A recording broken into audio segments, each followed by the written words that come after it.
Hello and welcome back. Today I reached in a bucket that Trekmaster30 sent me. And he sent me only challenge locks, so I really didn't have much choice. It was going to be a challenge lock or a challenge lock. So I kind of randomly picked one and I reached in and grabbed this Russwin. So nice, shiny Russwin. Looking forward to that. That's cool. Kind of tells on itself, though. I think it's only a 5 pinner. Um, but I figure we'll put it in the vise and see what Trekmaster put in this.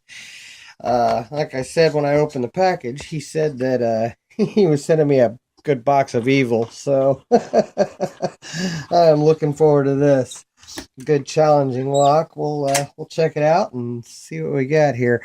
Um, Usually with Russwins, I can fit my 50,000 in there, and it's usually really nice and tight. So we got good control. And it is. Look at that. That's nice. I made a whole lot of Russwin challenge locks and sent them out early on, very early on. Haven't made any Russwins in a while.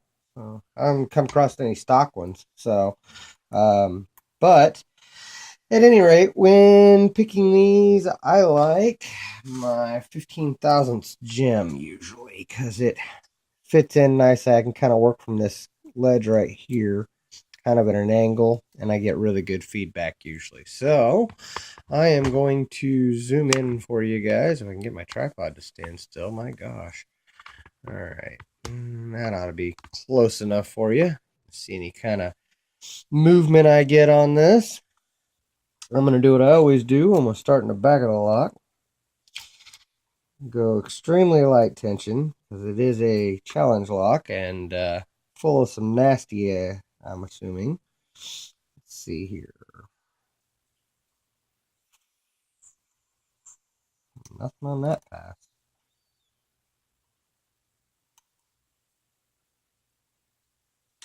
Okay, a little bit on one.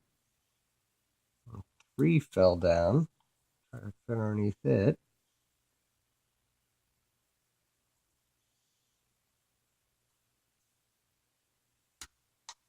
Okay, got three.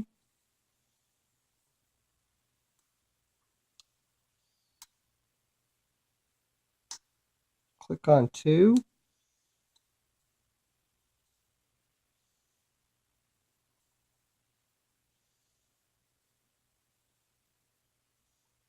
Kind of seized up on me here.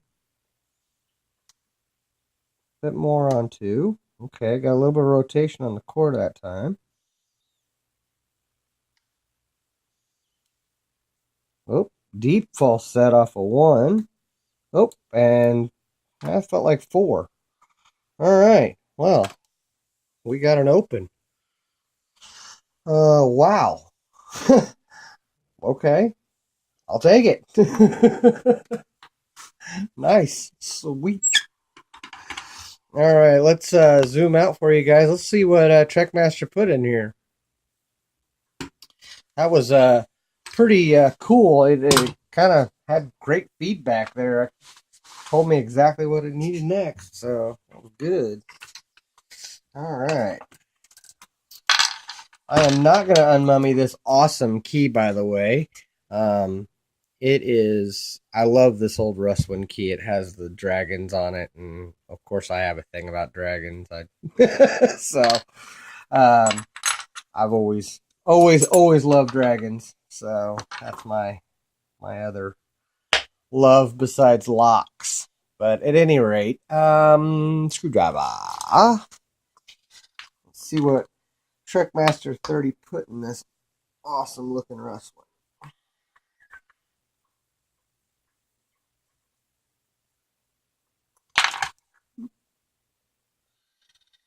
Screw off the back. I'm glad I don't have to deal with a clip today. All right, let's see here. Oh, I'm gonna shim it, or try to, anyways. The rest ones are so tight in there. Sometimes it's hard to get a shim back in there. Let's see, that should be the top. There we go. Wow, yeah, it doesn't want to take the shim very well. All right, well, we're gonna try it. and go from there. I should be all right. Like I said, they're so tight anyway. All right, it went nicely through. Grab me a pick here. Uh-oh. I can already tell you what he's got in here. Oh my gosh. Well, yeah. Awesome. Freaking awesome. Okay. This is gonna be a pain in the butt. All right. I'm gonna dump these out. One is a magnet. Two is a oh my gosh. Has a ball bearing on. That was on top. It came out first. So ball bearing and then a serrated pin. Three is a very serrated, awesome looking serrated pin, man. Good job on that. With a reduced diameter at the top. Nice. Oh my gosh. Okay. Four had a ball bearing on the bottom and a magnet on top. Awesome lock, man. Oh, and then another ball bearing or no, excuse me, not a ball bearing. That's a pin and pin, key pin. That's awesome, dude. Nice work. That's really nice work on that. Wow, sweet. All right. In the plug. Sorry, you got me with the ball bearings and magnets now, man. You win. You got me. Um, on this one, you got 2 and 3 are nicely threaded. Hopefully, my camera's picking that up. All right, come on. There we go. Now you can see those sharp threads. Very nice. Wow. I'm assuming there's going to be magnets at the top of this too, and I'm going to have to, you know what, I'm going to grab a different pair. I'm not using my good ones. I'm not magnetizing those. I'll magnetize my other pair that I don't care if I magnetize. How about that? Freaking magnets. All right. In one, we have a magnet. To counterset that other magnet, I'm setting it. Well, that didn't work. All right. In two, we have that was towards the shear line, but I think it's a pin. Yep, it's a pin and pin with that towards the shear line. That was awesome. Very good. Serrated collar. Very nice. Very nice looking pin. I'm assuming in three. Oh, hold on. Okay, three's coming out. Got him.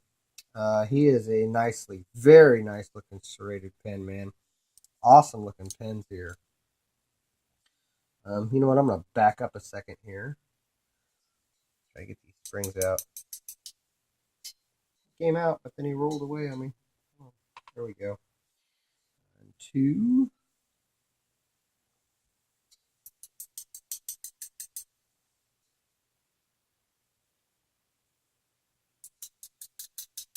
Come out.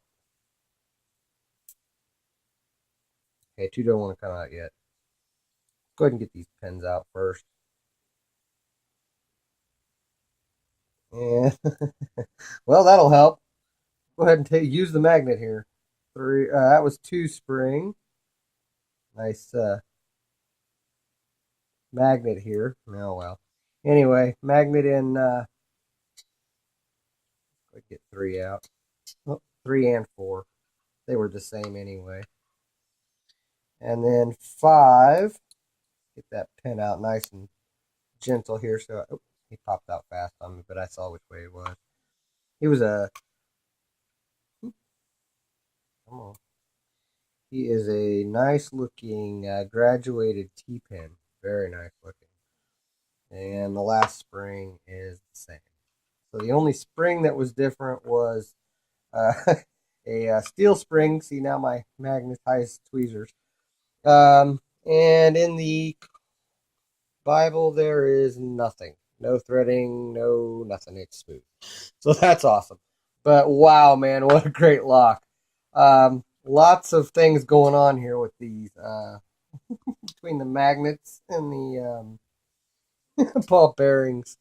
Great. Awesome. Okay. Um, Hopefully I got all this oriented right. I'm pretty sure I do. So, but if anything's out of order, just let me know and I'll fix it. Uh, in one, we had a magnet for the key pin and a magnet for the driver and a copper spring or yellow spring anyway. I don't look copper to me. And then we had a ball bearing and a serrated key pin, very serrated. There went that magnet. And two, for the driver, we had a very nice looking pin with a very nice looking sharp serrations on that with a steel um, spring. Then we had a very serrated key pin in three and a very serrated driver. Oh, by the way, that key pin also was a serrated T-pin because it has a reduced diameter on the top. Another one of those yellow springs. Then we had a ball bearing on the bottom of a magnet and a magnet for that one in four. And then we had a pin key pin on top there of it, and it slides right in nicely. It was actually like that and slid right in, so you guys can see that. Awesome looking pin there, and a tiny graduated T-pin there, kind of a Christmas tree pin, with another one of those copper springs. Awesome lock. Thank you so much, Trekmaster30, for sending it to me. Thank you for all the locks, actually. And thank you guys for watching. Thank you for your time, and don't break the law. All right, guys, sorry, but I want to make sure I got this right so that anybody that watches this video who I send it to knows that this is the actual order that things go in. When I was putting it back together, I realized that ball bearing that I had in two actually was in one underneath the magnet, because when I put key pin 2 in with the ball bearing, it sat over the shear line, so it makes sense that it was with the other magnet, which also makes sense because that way, if you're actually using the key, it would work better with the magnet. But just so you know, this is actually the way the key pins go. You have a ball bearing magnet in one, a serrated ball bearing magnet, and a pin key pin in 5. So that's and also this was a reduced diameter in 3 too, serrated. But at any rate, just want to make sure I got that clear. So thank you guys for watching. Thank you for your time, and don't break the law.